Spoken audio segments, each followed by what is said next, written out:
It's supposed to be a place for cheap groceries and late-night snacks. But when the lights dim and the aisles empty out, it becomes something else entirely. From hidden dwellers in the walls to shoppers who aren't quite human. Here are 3 true creepy horror stories from Walmart that will make you never want to shop at night again.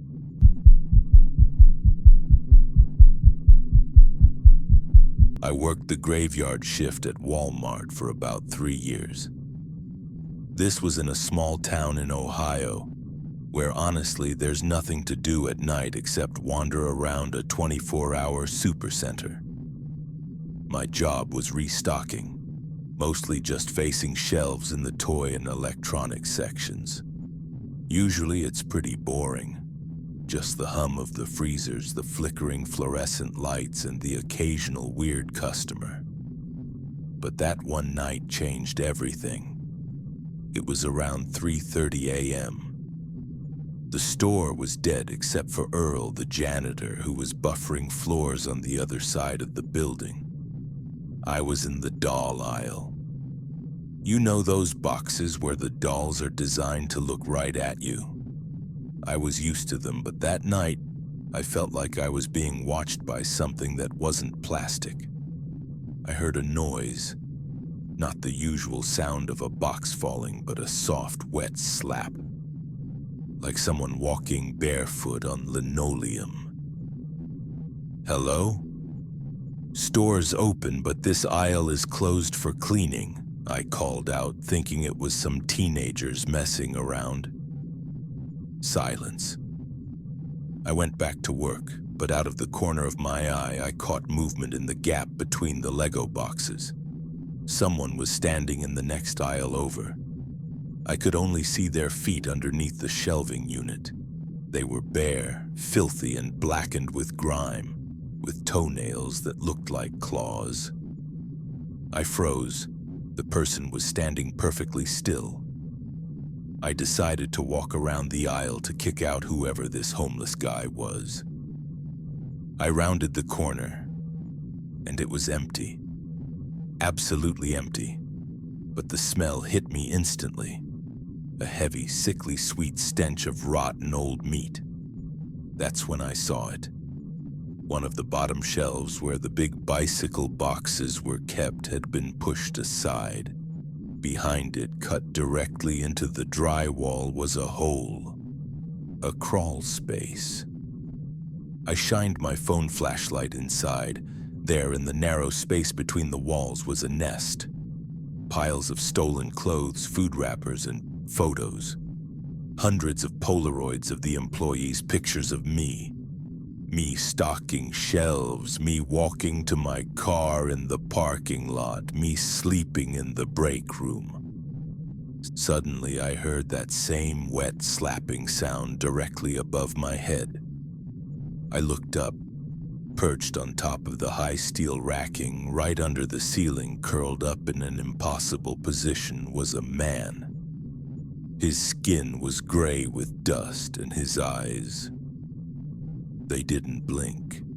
He was staring down at me, smiling, exposing nothing but gums. I ran faster than I ever have in my life. I locked myself in the manager's office and called the cops. When they arrived, they found the nest, but the man was gone. The scariest part came later when they reviewed the security footage. Turns out he had been living in the walls for months, and every night when I thought I was alone in the aisle, he would climb down from the ceiling and walk directly behind me, matching my footsteps perfectly so I wouldn't hear him. I can't walk into big box stores anymore. I'm always listening. And sometimes I swear I can still hear those wet footsteps right behind me.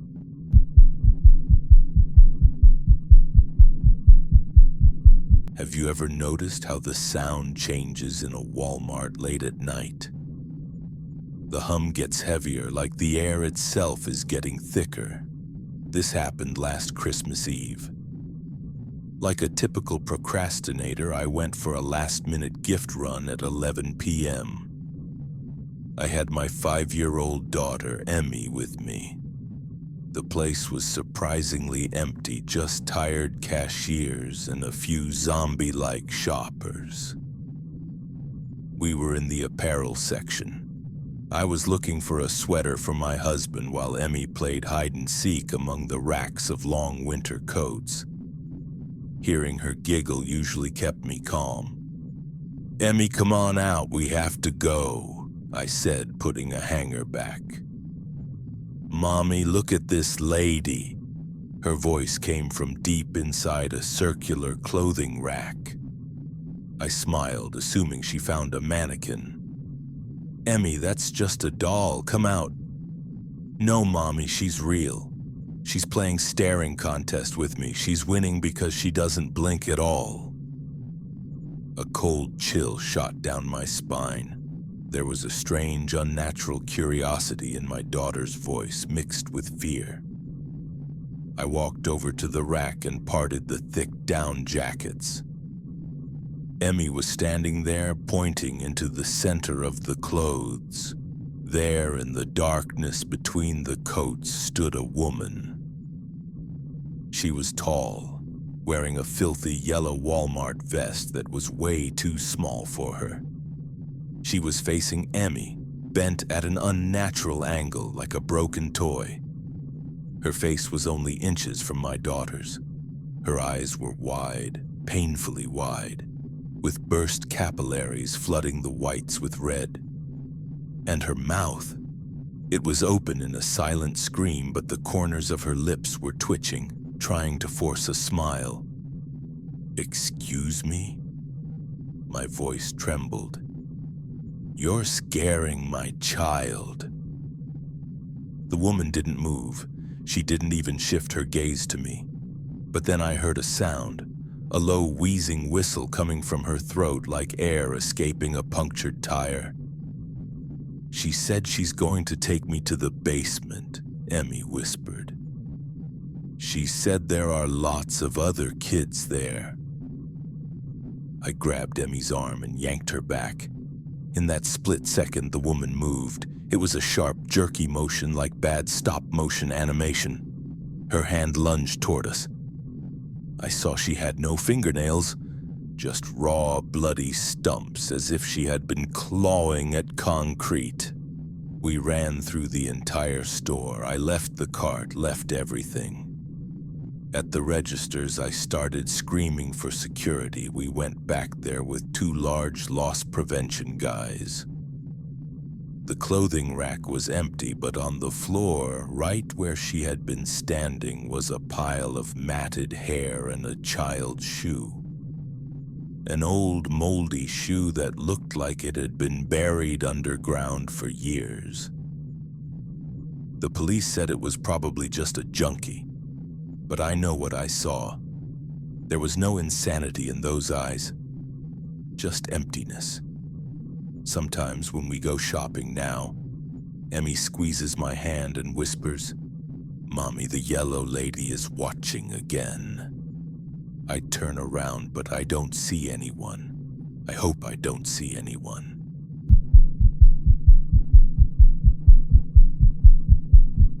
I'm a college student and always broke, so I hit up Walmart late at night to find clearance items. That Tuesday, I walked in around 1 a.m. I grabbed a cart near the entrance. One of those ones with a wobbly wheel that keeps pulling to the left. Inside the basket, there was a crumpled piece of paper. I was about to throw it out, but something caught my eye. It was a shopping list written in shaky, scrawled handwriting. But instead of groceries, the items were weird. Blue t-shirt, turn left to dairy, stop at the yogurts, scratch his back of head. I froze. I was wearing a blue t-shirt. I had just turned left and I was standing right in front of the yogurts. And God help me, I had literally just scratched the back of my head a second ago. This wasn't a list of instructions, it was describing my actions in real time. I looked around. The supercenter was massive and desolate, long aisles stretching into infinity. No one. I thought it was a prank, maybe a friend messing with me. I pulled out my phone to call my roommate and my eyes darted back to the paper. A new line had appeared. The ink was fresh. It was even glistening slightly under the lights. 5. Pulls out phone. He looks scared. How? I was holding the paper. No one could have written that while I was looking at it. The paper suddenly felt hot to the touch. I threw it on the floor and started power walking toward the exit, trying not to run so I wouldn't look crazy. But curiosity is a dangerous thing. As I passed the household chemicals aisle, I saw another piece of paper taped to a bottle of bleach right at my eye level. I ripped it off. 6. He's walking faster. He thinks he's leaving. Cute boy. 7. Knife, duct tape, trash bags. My heart was hammering in my throat. I ditched the cart and sprinted. The sound of my sneakers squeaking on the floor echoed through the empty hangar. It felt like someone was standing just around every corner. I burst out into the parking lot, jumped into my car and locked the doors. Only then did I let myself breathe. I turned on my headlights. On the inside of my windshield, taped directly in front of my face, was a note. 8. He forgot to check the back seat. I have never exited a vehicle so fast in my life. I scrambled out and ran toward the highway until a patrol car picked me up. They searched my car. No one was there. But on the back seat, laid out neatly, were a hunting knife, a roll of duct tape, and a box of black contractor bags. And a Walmart receipt, time-stamped 3 minutes ago. The receipt had only one item: fresh meat. I get my groceries delivered now.